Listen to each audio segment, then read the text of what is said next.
Assalamu alaikum. My name is Dr. Muhammad Shakil, and the topic of my presentation today is panel co-integration, first generation methods, basic steps in concepts in co-integration. Last हमने lecture में देखा था कि किस तरीके से जो है 5 स्टेप्स इन्वॉल्व्ड हैं को इंटीग्रेशन के अंदर। फर्स्ट ऑफ ऑल हम उसका यूनिट रूट टेस्ट करते हैं। नंबर 2 उसके लैग लेंथ क्राइटेरिया को सिलेक्ट किया जाता है। नंबर 3 पे को इंटीग्रेशन टेस्ट को अप्लाई किया जाता है। नंबर 4 पे जो है लॉन्ग रन और एरर करेक्शन मॉडल को जो है एस्टिमेट किया जाता है। और फोर्थ नंबर पे हम कॉज़ालिटी चेक करते हैं। यही 5 स्टेप्स जो है पैनल को इंटीग्रेशन के अंदर भी रिपीट किए जाते हैं। यूनिट रूट क्या होता है कि अगर किसी भी टाइम सीरीज़ का वो चाहे पैनल हो सिंगल हो, अगर उसका मीन वेरिएंस वो कांस्टेंट ना हो ओवर टाइम, यानी वो वेरी कर रहे हो, तो उसको फिर हम नॉन स्टेशनरी या यूनिट रूट प्रोसेस कहते हैं। इसका ये मतलब होता है कि कोई भी अगर शॉक लगता है हमारे सिस्टम के अंदर, तो वो जो शॉक है उसका एक परमानेंट इफ़ेक्ट रहता है। तो अगर हम वहाँ पे स्टैंडर्ड ओएलएस को इस्तेमाल करते हैं तो हमारे रिजल्ट स्पूरियस हो सकते हैं, लेकिन को इंटीग्रेशन अप्रोच हमें उसका ये एज हासिल है कि अगर हम को इंटीग्रेशन टेस्ट करते हैं और को इंटीग्रेशन एग्जिस्ट करती है, तो फिर हमारे जो कोफिशेंट्स हैं हमें वो लॉन्ग रन कोफिशेंट्स हासिल हो जाते हैं। लॉन्ग रन इक्विलिब्रियम रिलेशनशिप को हम कैप्चर कर सकते हैं। Different panel unit root test जो हैं वो अवेलेबल हैं। आई एम एट ऑल भी बिल्ट इन ईव्यूज़ के अंदर मौजूद हैं। तो हम इनको जो है सीरीज़ का पैनल के कंटेक्स्ट में यूनिट रूट भी टेस्ट कर सकते हैं।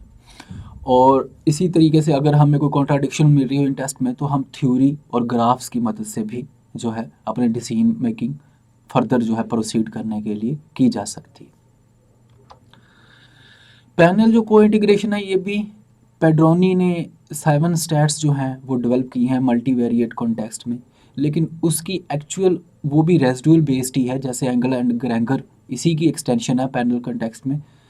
कि आप इस तरीके से वो बनाई गई हैं कि आप रिग्रेस करते हैं अपने मॉडल को और वहाँ से जो एस्टिमेटेड रेसिड्यूल आते हैं उनकी 7 डिफरेंट्स जो हैं उन मैकेनिक्स उन्होंने डेवलप की हैं एरर टर्म एस्टिमेटेड रेसिड्यूल की। तो उसकी मदद से फिर हम जो है ये असेसमेंट करते हैं, ग्रुप बेस्ड भी हैं और पैनल बेस्ड भी हैं, कि को इंटीग्रेशन है या नहीं। एक और तरीकाकार भी है को इंटीग्रेशन को असेस करने का, और वो ये है कि अगर आपका जो एरर करेक्शन मैकेनिज्म है वो एग्जिस्ट कर रहा हो, तब भी देर इज़ एन इंडिकेशन कि को इंटीग्रेशन एग्जिस्ट करती है। तो यही चीज़ पैनल के अंदर भी एग्जिस्ट करती है। पैनल एरर करेक्शन को हम एस्टिमेट कर सकते हैं यूजिंग पैनल ARDL या pooled estimation of Pesaran and Smith method. और इसका भी जो एरर करेक्शन मैकेनिज्म है ये वैसे ही एस्टिमेट होता है। फ़र्क सिर्फ ये होता है कि यहाँ पे हमारे पास सीरीज़ जो है पैनल टर्म में है, और यहाँ पे एरर करेक्शन का वही मीनिंग होगा जो कि सिंगल टाइम सीरीज़ में होता है, कि ये स्पीड ऑफ एडजस्टमेंट को ज़ाहिर करती है। It should be minus and less than 1। और इसकी जो वैल्यू है वो ये ज़ाहिर करती है कि फर्स्ट ईयर के अंदर आपकी कितनी एरर करेक्ट होती है। फॉर एग्जांपल अगर 0.7 इसकी वैल्यू है तो इसका मतलब है 70% of the error is being corrected in the first year and so on, यानी नेक्स्ट ईयर में जो रिमेनिंग एरर है उसका 70% जो है करेक्ट हो जाता है, और इस तरीके से लॉन्ग रन इक्विलिब्रियम अचीव हो जाता है। जी, इसी तरीके से हम पैनल ग्रेंगर कॉज़ैलिटी टेस्ट को जो है रन करते हैं। पैनल ग्रेंगर कॉज़ैलिटी टेस्ट की भी इंटरप्रिटेशन वही है जो सिंगल टाइम सीरीज़ की है, कि an a variable X T is said to be Granger cause variable Y T if current and past value of X T variable can be better predict the values of Y T then otherwise.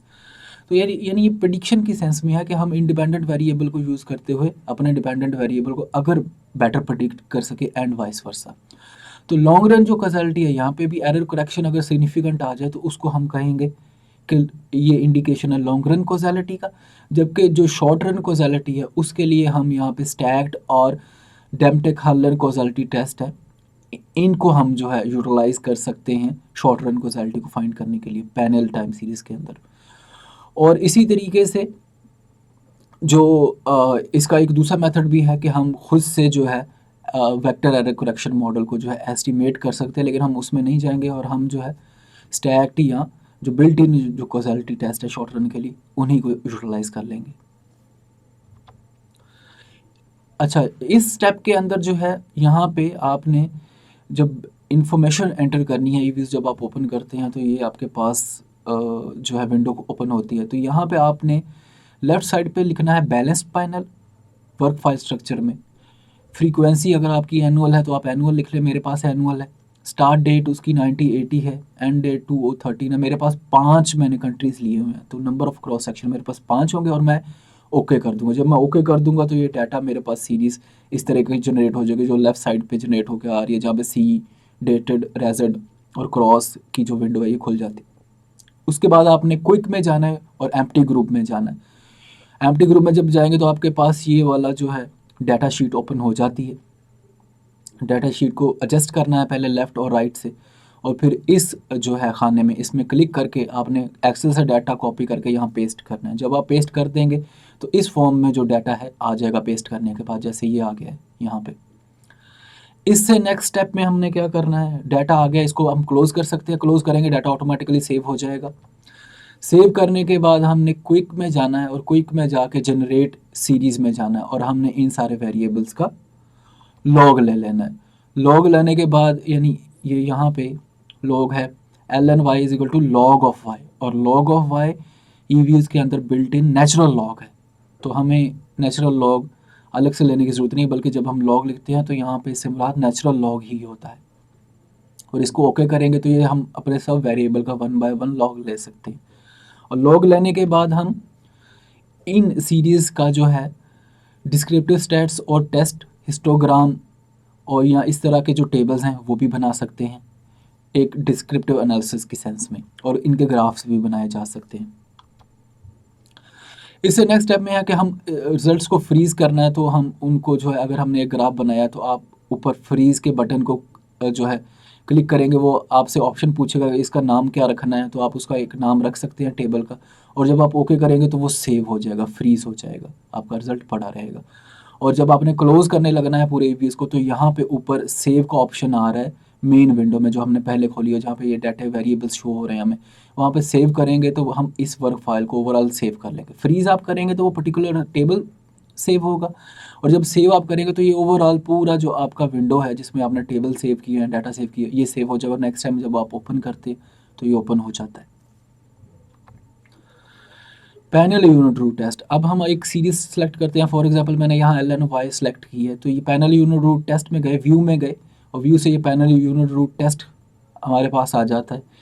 इसको जब हम open करते हैं तो ये हमारे पास built in options आती हैं, समरी आती है। तो जब हम इसको ओके करेंगे, लेवल के ऊपर चेक करेंगे इसका, तो जब हम चेक करेंगे तो ये हमारे पास ये वाले रिजल्ट आ गए हैं। तो जहाँ पे हम टेबल में देख सकते हैं नीचे जो एस्टिमेटेड आया हुआ है ln y का यूनिट रूट का, तो उसमें बिल्कुल ये क्लियर है कि जितने भी हमारे टेस्ट हैं, लेवाइन है, आईएम है, एडीएफ है, पीपी है, ये सब जो है इंडिकेशन दे रहे हैं एक्सेप्ट एच नॉट की। और एच नॉट हमारा क्या है, एच नॉट हमारा ये है कि सीरीज़ में यूनिट रूट है, यानी सीरीज़ नॉन स्टेशनरी है, तो ये एक्सेप्ट हो रहा है। इसका मतलब ये है कि हमारी सीरीज़ लेवल के ऊपर नॉन स्टेशनरी है।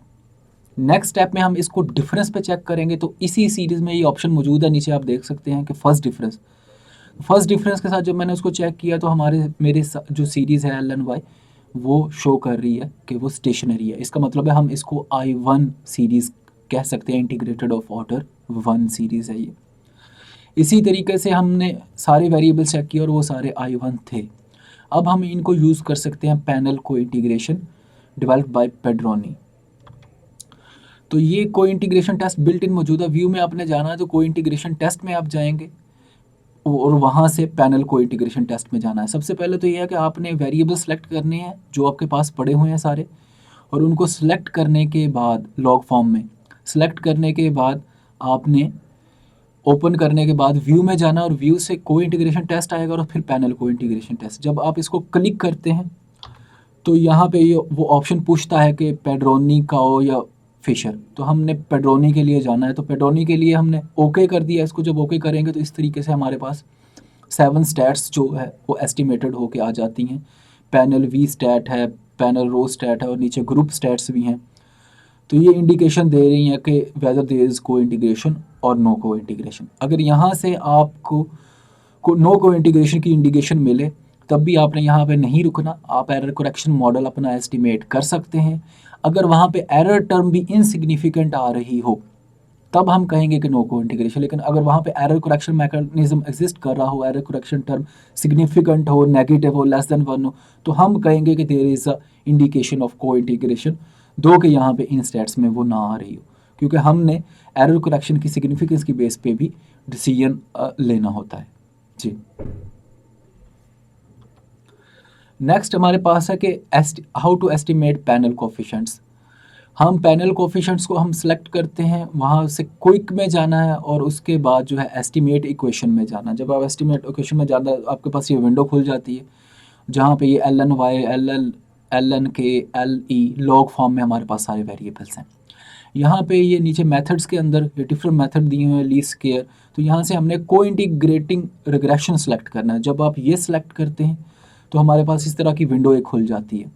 यहाँ पे हमारे पास फुली मॉडिफाइड ओएलएस का ऑप्शन आ रहा है। यहाँ पे ये डिफरेंट उसके सेटल हैं, हम इसको बिल्ट इन सेटिंग के ऊपर ही एस्टिमेट कर रहे हैं। जब आप एस्टिमेट करते हैं तो हमारे पास इस तरह का एक टेबल आ जाता है जो कि लॉन्ग रन कोफिशिएंट है, और ये इसमें इंडोजेनाइटी का प्रॉब्लम एग्जिस्ट नहीं करता। नॉइसेंस जो पैरामीटर हैं, नॉइस पैरामीटर, उसका जो प्रॉब्लम है वो एग्जिस्ट नहीं करता। पैनल के अंदर ये प्रॉब्लम एग्जिस्ट करती है, लेकिन अगर आप फुली मॉडिफाइड या डायनामिक ओएलएस का ऑप्शन यूज़ करते हैं तो ये प्रॉब्लम रिमूव हो जाता है। मैंने यहाँ पे फुली मॉडिफाइड ओएलएस को यूज़ किया और ये हमारे लॉन्ग रन कोफिशिएंट्स आ गए हैं। नेक्स्ट स्टेप में हम जो है इसी का एरर करेक्शन मॉडल जो है एस्टिमेट कर सकते हैं, लेकिन उसके लिए हमने क्या करना है कि हमने सीरीज़ को खोलना है, तो उसके बाद हमने जाना है पूल्ड मीन ग्रुप जो है एस्टिमेटर्स।